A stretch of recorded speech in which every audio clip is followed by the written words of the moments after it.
desafio.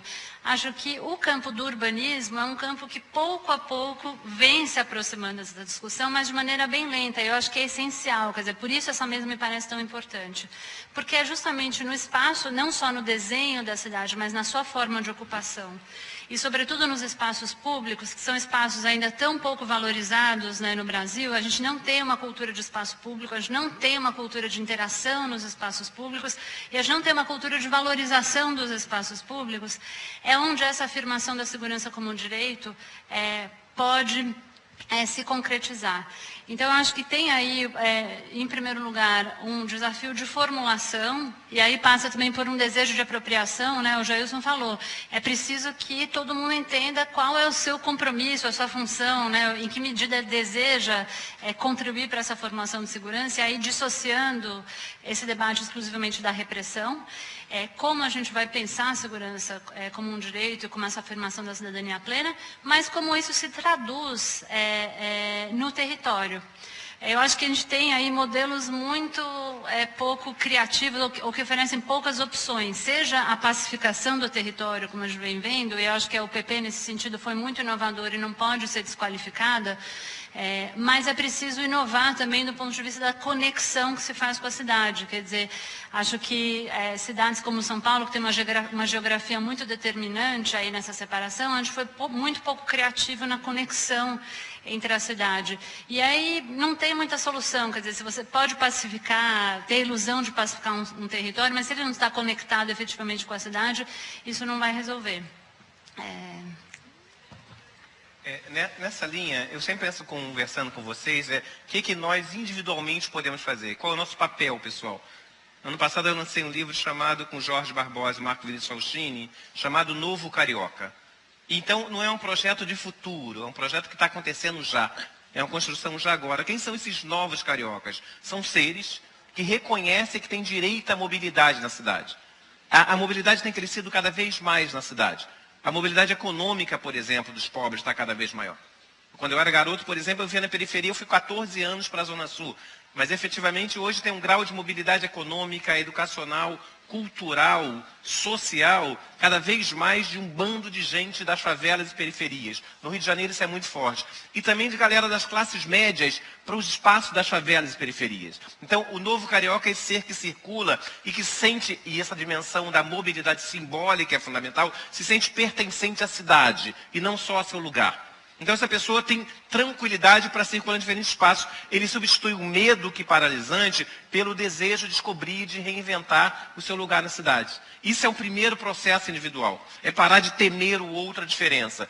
Muita gente quer ir na favela, por exemplo, e morre de medo disso. Tem um bando de cara que vira assim, falando se eu garanto a segurança dele se ele for na favela. Eu falei, claro que sim. Porque todo morador da favela da Maré, por exemplo, nasce geneticamente com um peito de aço. Então, se você ficar atrás de mim em fila indiana, pode ter certeza que você não vai ter nenhum problema. Agora, se você deslocar, você vai ter problema. Quer dizer, o cara, ele acha isso, é quase irracional, de que eu, como a Maré tem 130 mil moradores. Ele acha que nós, todos os moradores, tem absolutamente contato com o tráfico, que pode, inclusive, resolver se ele vai tomar um tiro ou não. Eu falei, eu estou aqui há 25 anos, nunca tomei um tiro. Se você der sorte, também não vai acontecer contigo. Esse sentimento de medo, de paralisia, de fechamento, é o primeiro movimento. Segundo é reconhecer, segurança pública efetivamente é direito. Então, não tem sentido a UPP não ter controle social.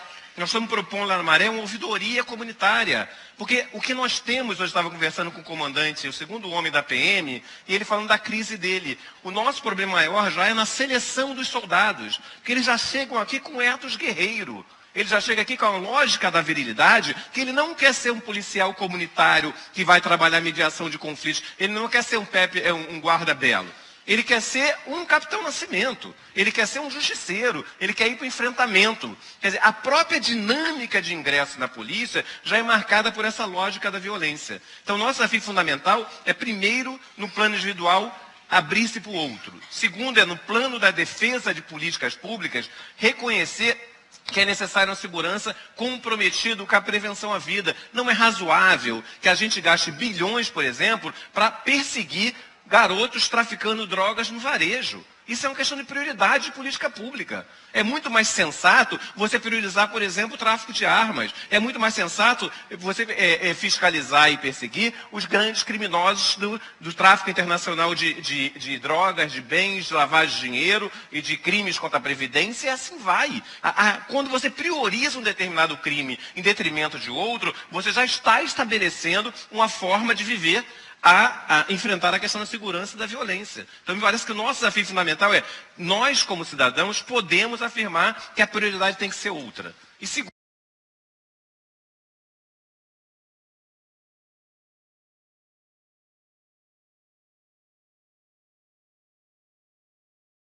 que o Estado cumpra outro papel. Exigir do Estado que ele assuma de outra forma a sua intervenção.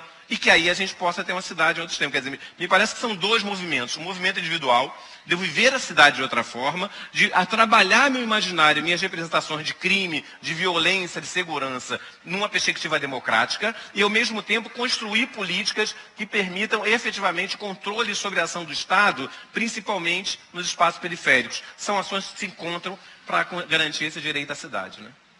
Obrigado. State? Okay.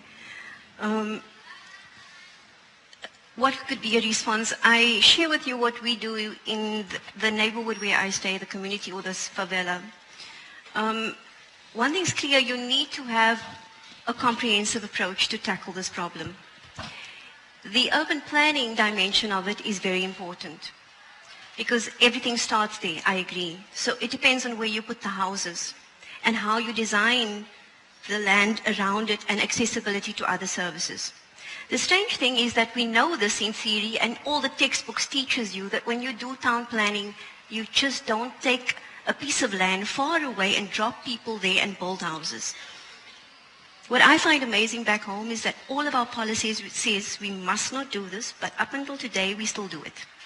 So because of a lack of land availability, what we still have happening today is that whenever we have a housing shortage, we try to find land, and the land is not available in the inner part of the city. So we have to travel far distances, and we go and build the houses over there, but there are no roads, there's no access to basic services like schools, clinics, etc.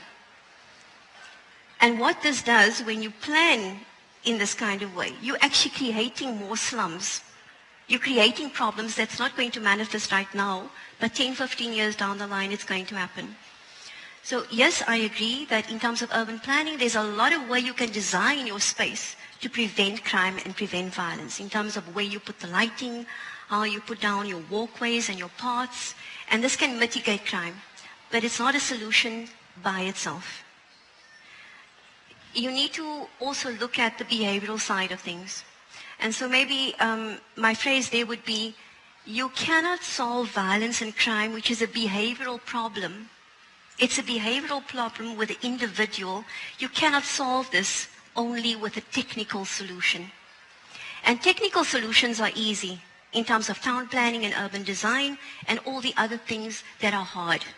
But what we found out in our neighborhoods is that the hard things are easier to do. It's the soft stuff that lies on the inside of the person that's difficult to work with. So if you look at what causes the violence, the causes of it, and what makes someone rape someone else? What makes someone pick up a 4-year-old child and rape them, or an elderly person, or anybody for that matter? What is it about human behavior that makes you want to murder someone just because you're angry? So all these issues about the person and the spirit of people and the spirit of communities is something that needs a lot of time and investment. And if there was one message out there, this is the actual answer to the problem of social violence and crime. When it comes to the technical solutions like urban planning, or even police, or even guns, and I say this now without having to shoot myself in the foot, because I don't believe that the solution is about policing. But there is a place for all these kinds of things. You can't also run a nation and not have any form of law and order. So there's pieces for all these. It's about how you find the balance. Yeah? What we do inside of Helenville, which is the favela where I come from, we actually are teaching our communities to take responsibility for the problem and not to wait for the government to come in to solve this problem. So because all of it is happening on the inside of the slum, and this is what's also amazing, the burglaries, the robbery, the violence is all happening within the favela. And you would think that if you were a criminal and you wanted to steal something, would you steal it from poor people? You'd rather go out to another neighborhood that maybe that has bigger flat screen TVs and better things in their houses to go and steal or to commit the violence there. But the strange thing is that it's happening within the same area and we're attacking our own people or causing violence amongst each other. Which is when you sit down and you really think hard about this, what makes you do this? It's like an implosion, imploding from the inside rather than explosion.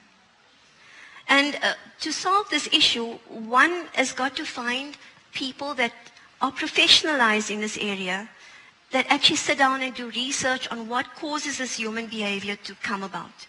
Because only when you start to begin to understand it are you going to start coming up with and designing interventions that are going to be specific enough to deal with the problem on a behavioral level. One of the examples that we have in our community for the community taking responsibility themselves, inside of this favela where we have high rates of gangsterism and murder and shootings every single day, we have women, not men, a group of women, I would say between the ages of 22 and up to 50, that are patrolling our streets, not police, and not men. Now this might sound weird too. You mean just women? Yes. These women walk around and they are totally unguarded. There's no weapons on them, no guns, nothing. They take the streets and they walk in groups and they patrol these streets 24 hours a day. They have the ability to do this because most of them are unemployed, but they've decided to take the streets back from the gangs and to bring peace and order inside of their town.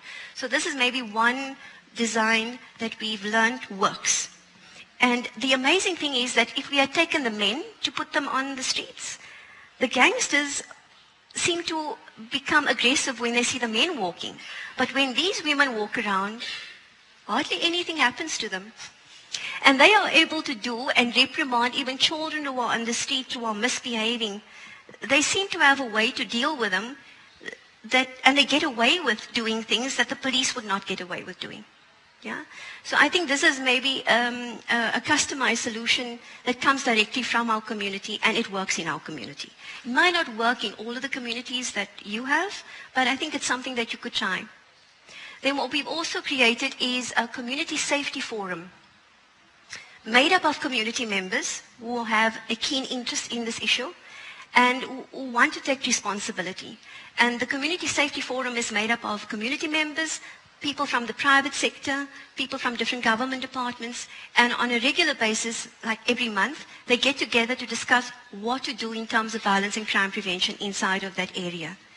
And we now even have legislation in South Africa that has been passed that institutionalizes safety inside of all of our planning processes. Now this might sound superb, but it's something that's just begun. So it's only a recent development to actually make sure that in all of our planning, we mainstream the element of safety. So I can share with you maybe those few examples of what we're doing inside of the community. Paula quer fazer comentário. Paula quer fazer comentário. Eu queria voltar para um ponto que a Renê falou no começo da fala dela, que é a relação entre infraestrutura e o componente social, porque eu acho que esse é um dos temas importantes aqui para pensar a ideia de cidade e segurança. E por que esse é um tema, né, como eu falei, tão importante para o Brasil? A gente tem hoje 3 grandes empreendimentos no Brasil que são pensados como empreendimentos de infraestrutura, né? Um é Belo Monte, é uma das maiores apostas do Brasil hoje, né? Uma hidrelétrica. A gente pode pensar em que medida isso está associado à segurança. Bom, Belo Monte é uma cidade que, do nada, 30 mil trabalhadores foram transportados para aquele lugar sem nenhum planejamento para uma cidade, né? Em termos de provisão de serviço, em termos de circulação, em termos de organização daquela comunidade. Uma das consequências que é muito pouco falada, a gente fala de Belo Monte em termos de impacto ambiental, de uma série de outras coisas, né, do atraso ou não da obra, de como o Brasil vai se beneficiar ou não dessa nova fonte de energia. Um dos impactos que a gente fala muito pouco é os níveis, justamente sobre os níveis de violência que passaram a caracterizar esse lugar. Belo Monte virou uma pequena Cracolândia. E isso, para mim, fala muito de como os novos empreendimentos são pensados e